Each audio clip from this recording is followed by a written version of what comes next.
All right, click the links to join the channel. Check out the various other links. So the two sites that I check every morning, and this is going to sound a little bit weird, are one is the Marysue, and the other is the Daily Stormer, which are kind of opposed to, I guess, diametrically opposed to each other. They're comedy sites, and they're both funny in different ways. The other one's not politically correct. But the Marysue is just, I mean, it's a comedy site and it's ridiculous. It's more like you laugh at it, where the other one you laugh kind of with it. But they have opposite perspectives on current affairs, and they can admittedly both be ridiculous and partisan, obviously, in their own ways and in different ways. But of the two, the Marysue is the less mature presentation of material. At least Andrew Anglin doesn't call people trolls, man babies, and incels, and angry dude bros who are just outraged by a TV show that they're not watching. Oh, okay. Well, they're probably not outraged because they're just not watching it. So here's the thing with the Marysue. She's talking about YouTubers making videos. I think she's talking about Doomcock, who probably talks about these horror, and there's a lot of people talk about these shows because they're so bad. Like the reason people are watching these YouTube videos talking about Game of Thrones, She-Hulk, Rings of Power, and what was the other one? There's another one out there I talk about too.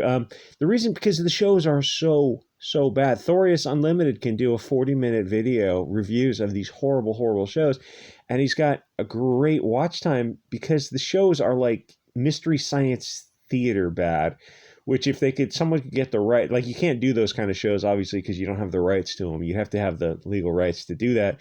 That's how bad they are. They're not like, nobody would watch these Thorius Unlimited do a 40-minute review of a show if the underlying show wasn't that bad. And you go, yeah, you can prove it. You can go watch this stuff online. You don't have to subscribe to Disney, if you know what I'm saying.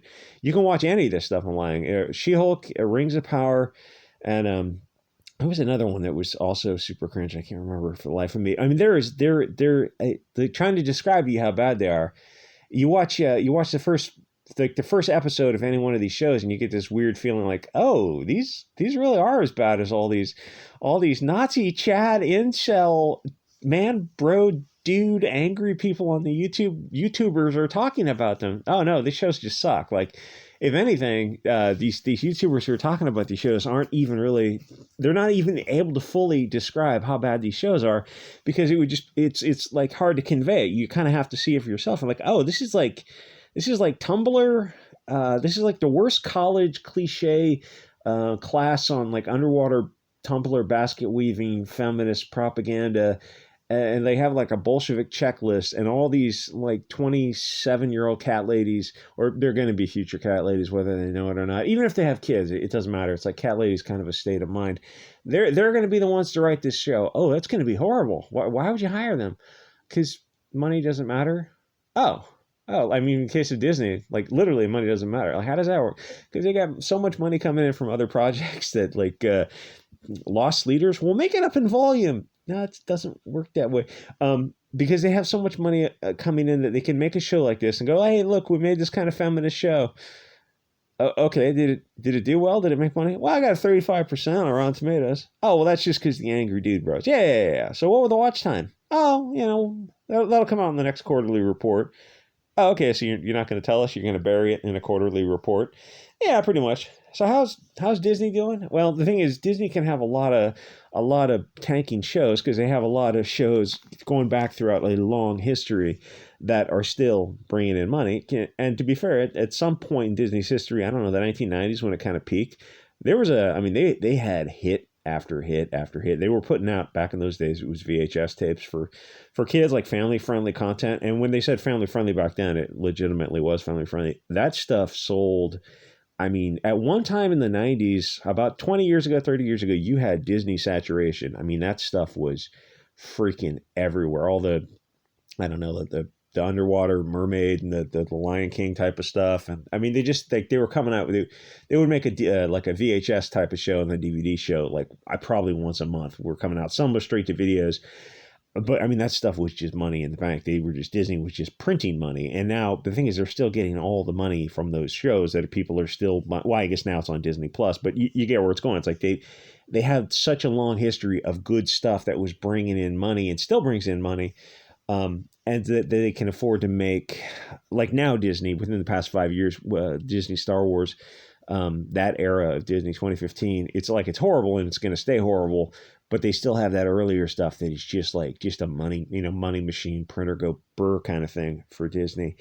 Anyway, the Marysue, if they didn't kind of have a straw man argument, they really wouldn't have an argument at all. I just can't imagine being a 30-year-old woman sitting around calling other adults man babies and chads and incels and angry dude bros. It's ridiculous, but let me explain how the Marysue works and how a lot of these type of sites works.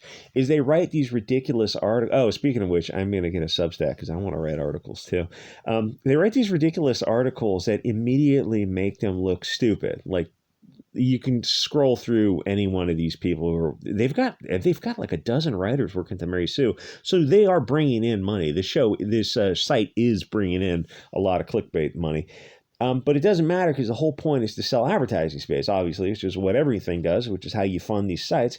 Clickbait works if you can fake sincere outrage, a sincere cringe, I guess, which the Marysue actually does perfectly. My favorites are Leishman and Steiner because they're so over the top silly. Are they really outraged? Imagine them sitting at their kitchen table. Their kids are playing in the background, and they're on their laptops and they're punching out these articles and they're sipping coffee like everyone does these kind of things. And they've got their bunny slippers on and they're in a bathrobe and they're just churning out these articles as fast as possible because like, okay, well, every article is going to get me $500 in clickbait, so I got to do so many per day to get that money coming in. It's like, oh, the article, are you proud of the article? Like, God, I don't like after it's edited, I'm never going to read the thing. She's never going to read the thing again. It's like it's just money in the bank to get to sell clickbaiting. This is on Opera, so I don't see any of the ads. But if you use a different browser, like you'll see all the kind of stupid, ridiculous. Please turn off your ad blocker. It's like, I'd rather just archive the site so I don't get that ad blocker message. Anyway, so no, they're not outraged as they sit around drinking their lattes. It's like everything on the internet. You consume everything on the internet is a lie, and you're going to be in much better shape. So they know calling the people who are not watching the show man babies is just absurd. They're not watching the show. It got a 35%, so very few people are watching the show. Now, is there such a thing as review bombing? Yeah, absolutely. There's also such a thing as love bombing, where you like boost the show artificially. But yeah, there is such a thing as review bombing. But I can look at the show and go, it's not a very good show. Is it 35%?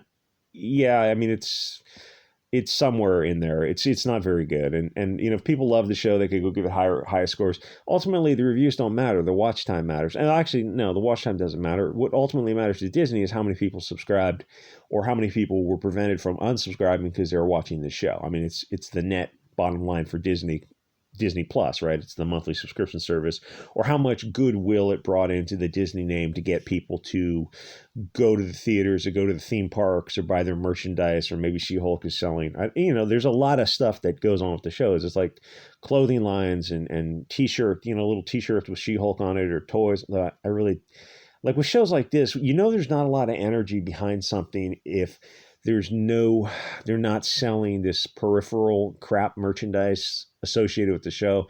Like if you had a hit like Ally McBeal level show, you would have t-shirts and little crop tops for cute girls to wear.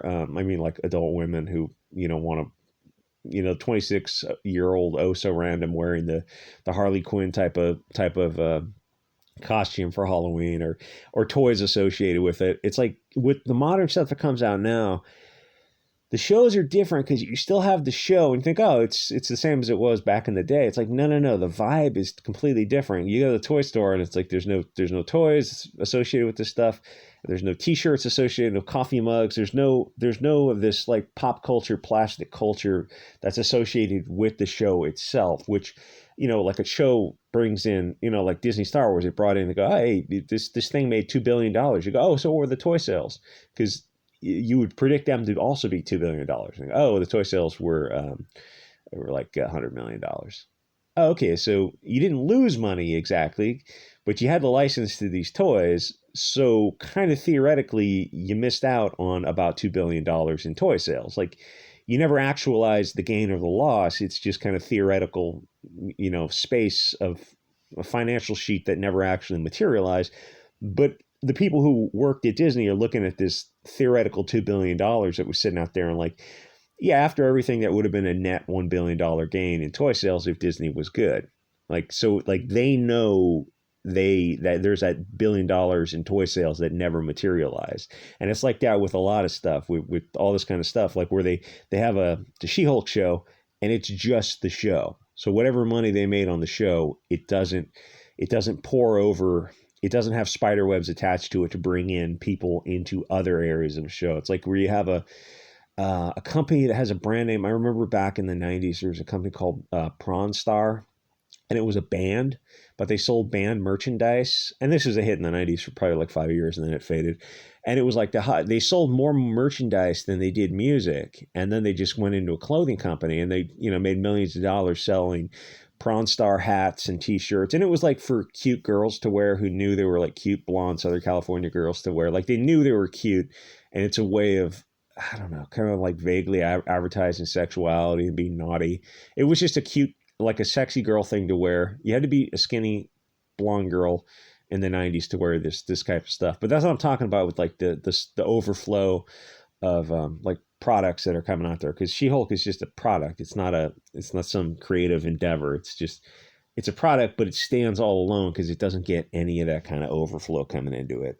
Anyway, She-Hulk is a new type of show. It's virtue signaling. Yes, every show is going to have some virtue, or any modern show is going to have virtue signaling.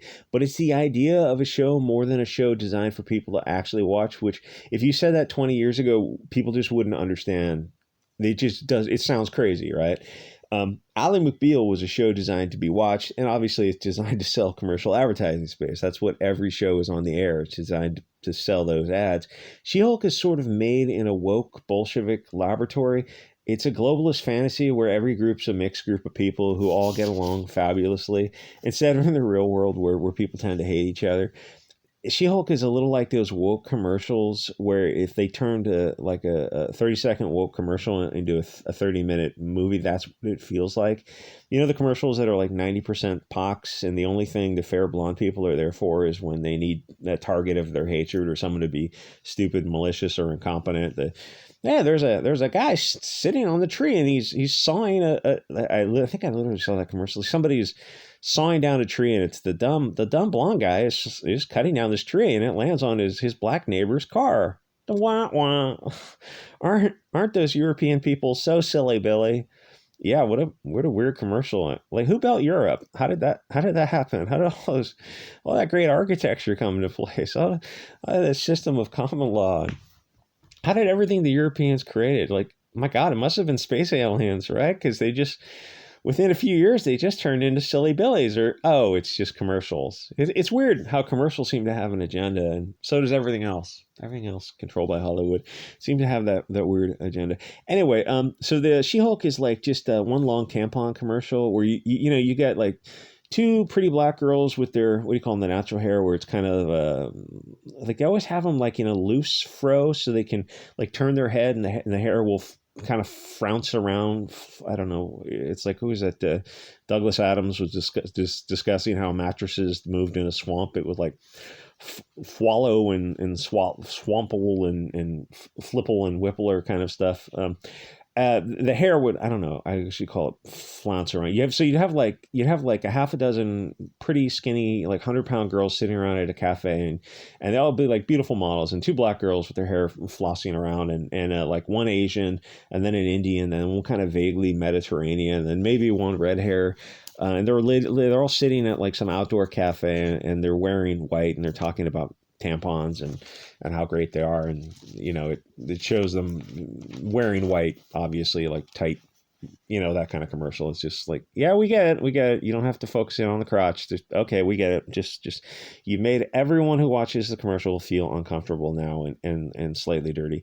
So none of these groupings feels real, whether it's these pox tampon commercials or She-Hulk or anything else that's coming out in the mainstream now. It's all just So what does the Frankfurt School, Saul Alinsky, Moses Mordecai Levy teachings look like? Oh, you should just turn on your TV. Oh, yeah, thank you. That's turn on your TV. Don't just watch passively, as that guy Zen and the Art of the Un-TV wrote about like 30 years ago. It's a fascinating article. it's another book. There's kind of another book called Eulogy of Advertising on Advertising or something. Watch it with an active mind, with a piece of paper and a pen, and start taking notes when you watch TV now. It'll blow your tits off.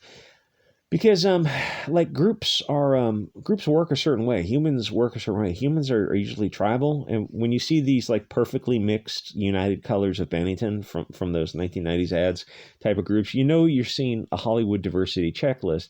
It takes you out of the story because it's propaganda. Every show is this narrative of some sort, obviously pushing an agenda, but She-Hulk is a whole different level of Pravda. It's a show meant for self-hating soy boys, which I think is all soy boys, and cat ladies. It feels like it's written by women who think they're funny. Most women are not funny, but men enjoy getting laid, so they'll kind of let women believe what they want to believe. If they want to believe they're funny, oh, she's really funny. You say that, within hearing. But nobody is laughing when these people start writing She-Hulk stories. Sarah Silverman wasn't that funny. She was skinny with those big milkers. She was like club funny. Her great body made her a movie star, or at least well known enough to be like in bit parts in movies and types of things. Chelsea Handler legitimately actually was funny until Trump derangement syndrome hit her. Then she lost her freaking mind, as so many people did. But Handler was a rare exception, and the women writing She-Hulk, they shouldn't be writing comedy at all. They'd be better off writing. Most women are better off writing romance, like the what's that, Harlequin Network, or those networks on TVs that are just like kind of Christmas movie, Hallmark Channel, I think. They're like Christmas movies and romance. It's just nonstop kind of 24/7 romantic programming. You take actors who were like TV stars for a few years, and then they like after that they just go on these like Hallmark channels and they make these romantic dramas, comedies, whatever. It's people kind of like them. And actually I've seen one. It was like surprisingly well done. The thing is, She-Hulk could have been great because you had all the pieces of the puzzle in place. The actor, the main chick who plays that role, she's got a lot of personality. All the actors in the show were great. Like, you had all that potential. But the writing, oh my God, the writing was wine mom humor and not cool mom. Like, I don't know. There are some cool moms, but this is not it. This is like Marysue mom humor, where they have an agenda and they just can't. Like, they have this checklist of allowable opinions. You go, oh, I feel differently. Oh, okay, Nazi. Like, well, just a slight difference of opinion. Like, doesn't mean you're. Anyway, you could have hired your pick of male writers. Like, yes, male writers are obviously better at this sort of thing because they're familiar with the stuff. They're more familiar. Like, who reads comics? Oh, 99% of the comic people who buy comics are men. Oh, let's hire a room full of women. Well, that doesn't make any sense. I mean, it does in Clown World, and you end up with a story like She-Hulk, which is dog shit, absolute dog shit. So you could have hired like any one of a dozens of like YouTube type of nerds. You would have had your pick to could have wrote the show for you. It would have been better than the stuff you have now. You had 9 episodes in the first season. I don't know if it's going to go another season. Maybe, because if it doesn't go another season, it's kind of an admission like, oh, those Chad incel Nazis were right. The show was bad. Like, oh, but it didn't. It only went 1 season. So, like, how come you guys didn't watch the show? That's a good question. It's like with all those shows, the movies that come out, Charlie's Angels, and like Elizabeth Banks doing that interview. It's like, the show's not meant for men. We need men to watch the show, and men didn't come out and watch the show, but neither did women. Yeah, but women don't have agency, according to Elizabeth Banks. They can't determine to watch a show for themselves. It's like, oh, well, the show it's action adventure. It's meant for men, but you said that the show's not meant for men. I'm just a silly Billy woman. I don't know my own thoughts. Like, you're gonna fail upward, aren't you? Like, you're just gonna get moved on to another something. Like, yes, you probably will. So the show, like, there's no intent of this show making money. Like, that's not even on the board from them. They don't want a funny, broad-based show. I mean, they would have written Ally McBeal if they wanted that. They wanted this. They wanted a lecture in feminism and Pac's characters. And if there's a man there, he's gonna be bad, malicious, incompetent, stupid. Especially if there's an affair. It's like the show was more men in general are bad, but it's also like, yeah, but we all know that blonde men are really the worst. And like looks around at the real world and go, oh, that's not really, no, blonde men are actually, blonde people are actually really awesome. It's weird how Hollywood has one presentation of like Western European people, and you look around, you're like, oh, I would die to live around these people because it's like, it's going to be a clean, safe, quiet neighborhood. And it's weird how Hollywood is just like this weird, I don't know, manipulation of reality where it's like everything is upside down world. Anyway, that was like the first scene of the series 1, episode 1, She-Hulk, where there was a fair-skinned guy in the office who was, I don't know, was doing something stupid, and they had to like chase him out of the office because blonde man bad. Like, how many people want feminist lectures? Very few, actually. Even preaching to the choir for these type of people, which is probably not an accurate choice of words, but you know what I mean. Like, they don't want to be lectured to on feminism because the feminist chicks they already know all that kind of stuff. It's like, so how well does what's the feminist frequency on YouTube? How well does that show do? Oh, not a whole lot of watch time. Like in 2015, it got millions of views, and back then, I mean, that feminist frequency probably legitimately made millions of dollars back in the day. But how many people are watching it now? Oh, it gets like 1,000 views, and it's like a 250,000 channel. It's like, yeah, that's weird. It's even at the height of its heyday, there should have been millions of subs on that channel. The thing is, these are a new type of show because they're made by Pox, and they're designed to be vaguely like Pox feminist, what they call intersectional or something. And men are bad, and fair-skinned men of the West are like really bad, but mostly just men. Men are just horrible. Incel, man babies, chads, something, yikes, my guy, touched grass, bad take, friendo, just yikes, just bad look, my dude. Like, men and women really like each other. That's why romantic comedies and romantic dramas sell so well to women, because they just like that kind of stuff.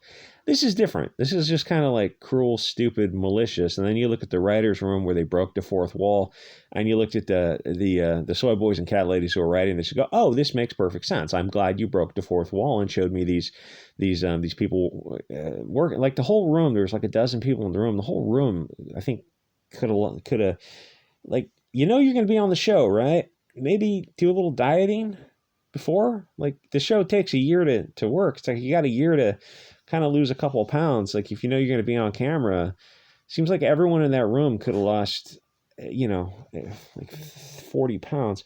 These are not shows designed to be watched so much as they're shows you just kind of have on the shelf. So Disney can point to all these Pox feminist shows and go, hey, look what we made. We're correct. We're politically correct. They're not designed to make money. They're like social engineering designed to kind of get you to hate whatever Big Brother tells you to hate. Like all this stuff is obviously globalist social engineering. It's just, if you want to know what's going on now, if you read Animal Farm in 1984, I think you'll know 90% of it. You go, oh yeah, it's funny. I'm reading. I read Animal Farm the other day, and then I got this book on Cuba called Castro's Revolution: Myths and Realities, written about 50 years ago, and it's like, oh, it's Animal Farm. Like what happened in Castro's Cuba. It's like, oh, this has just happened in Animal Farm. It's like the same playbook. I don't know when he wrote Animal Farm, but it was probably before Castro's Revolution. It's like, oh, it's just kind of like a checklist of how things change. It's like, yeah, when you control the media, you can put out any narrative you want. Anyway, like, comment, subscribe, and I'll see you guys on the next episode.